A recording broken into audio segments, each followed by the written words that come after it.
Hey everyone, a lot of you have been asking how I've been doing my foundation routine lately, and I have been extremely reluctant to come on camera without makeup on. My skin has not completely cleared up, but it's definitely well on its way compared to what it used to be. Keep on watching, and if you are sensitive to graphic images, then you might fast forward for the next couple of minutes. I'll see you on the backside.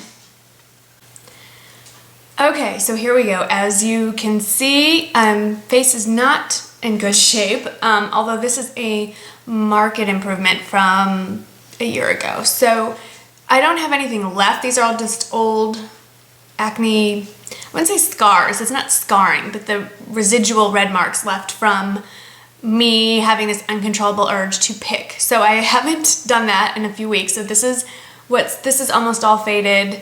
My forehead's in good shape, my chin's in pretty good shape, my nose is just right here. So I guess with the right makeup it just looks like I'm contoured, but I want to show you some tricks that I have recently adapted to my skincare routine to make me look like a normal person who isn't suffering from some sort of horrible disfiguring skin disease. I always put foundation first and then concealer, but recently I've flip-flopped it, and I have to say I'm very pleased with the results. So first, I'm starting with my under eye concealer, and I'm giving this another shot. This is the Instant Age Rewind in Fair, and I haven't had the best of luck with it, but everybody tells me to put it on first under the foundation, and then I make like a big triangle. Fingers are best, I think, for this. It's a very odd consistency. And I know my lighting isn't fabulous, but this is where I do tutorials so that I can see what I'm doing. I would love to have a dedicated room just for filming, but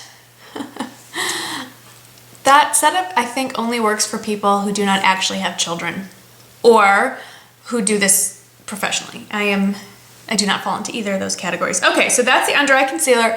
And then this is the concealer I've been using this month. It's the Physicians Formula Conceal RX. This is a natural light.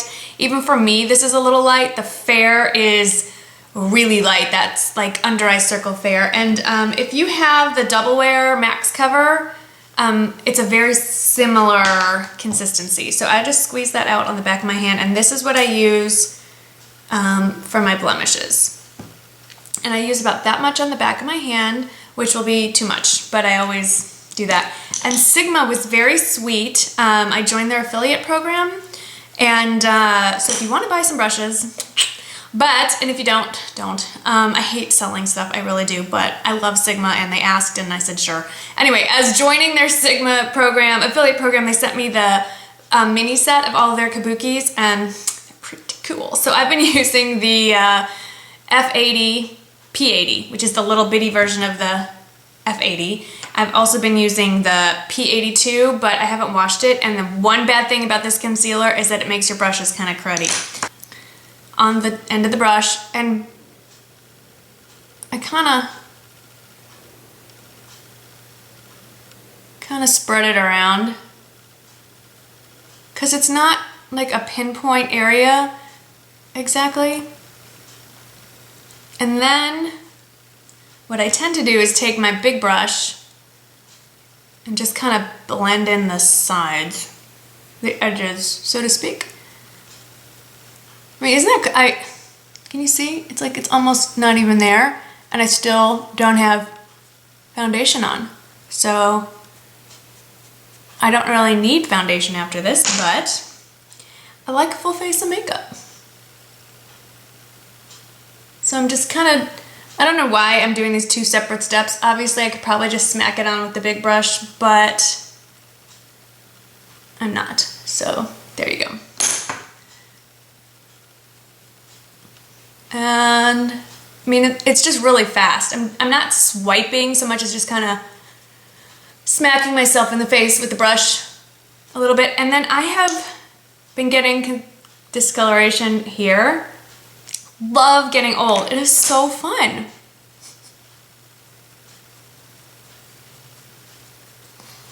And that's it for concealer. And once I put on my foundation over this, I probably won't need anything else. Lately for foundation, as you know, I've been raving about the Bourjois Healthy Mix. This is 52. It's a little yellow on me, but once I blend it in, powder, bronzer, all that stuff, it's perfect. And I love it, and it smells good. So I just pump that out, 2 pumps, get my brush, just start smacking it onto my face.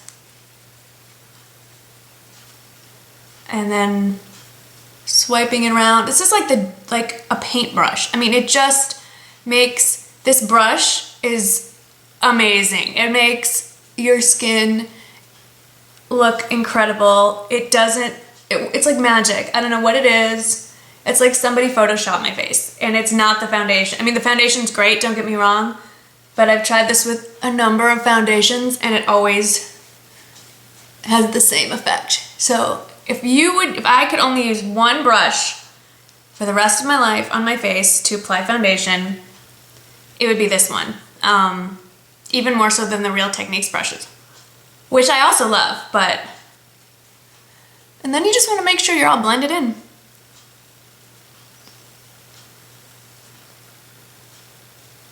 And get your wrinkles, so like, go like this.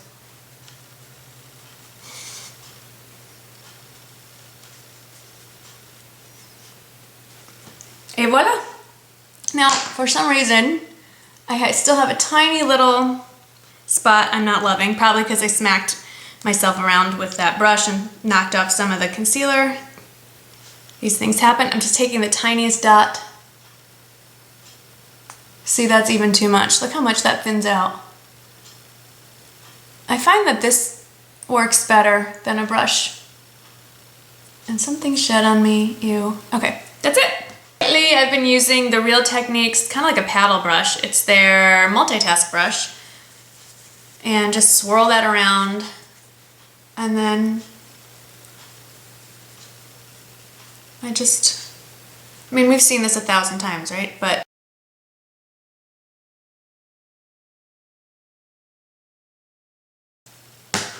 and this month, I've been using my Sleek, what is it called? Blush by 3. What a silly name. These are frightening to look at. Yes, they are. But this one is not so frightening when you put it on your skin. So I will use the ginormous blush brush and just dab it in, smack some off the back of my hand, dab a little more, smack some more off, and just see, there is some color there. And swirl it around. Now, I personally think I have too much color on my face now. So, back to this brush. It still has residual. Much better. Okay. And then on top, MAC Whisper of Gilt. I do like it. It's very shimmery, but one of you gave me the best suggestion and saved this from being returned, and that is the fan brush. So I have an e.l.f. fan brush, and I just swirl it around, and it's just fun. Makeup should be fun. If it's not fun, then don't wear it. I have fun. It's like playtime every morning. So putting this on my face is fun, and I just do that on the top, like so. And over here. And down the middle of my nose. And then I shouldn't have put lip balm on first because this will stick and be weird, but harder. Ta-da. Okay. And then, right, not enough product on my face.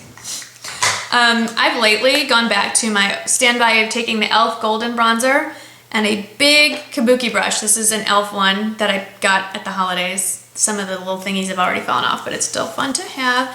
I swirl it around and I just go all over. Now I'm glowy and healthy and it's all faked. I am also using the Instant Age Rewind. This is what I've been using lately to set my face, and I have it in the color Nude. which is not the lightest shade. Unless you're an albino, do not get the lightest shade. The lady at CVS swore up and down that I needed the lightest shade, bought it, no, returned it. Okay, so I just take, again, this F80. Seriously thinking of buying another one just because I use it all the time. And I just go over everything just to kind of set it. See, I'm still glowing. It hasn't taken away the shimmer or glow or whatever you want to call it. But it doesn't come off. Like, this is it. My face is not moving. My makeup is not moving. Hopefully my face is moving. I have not used Botox.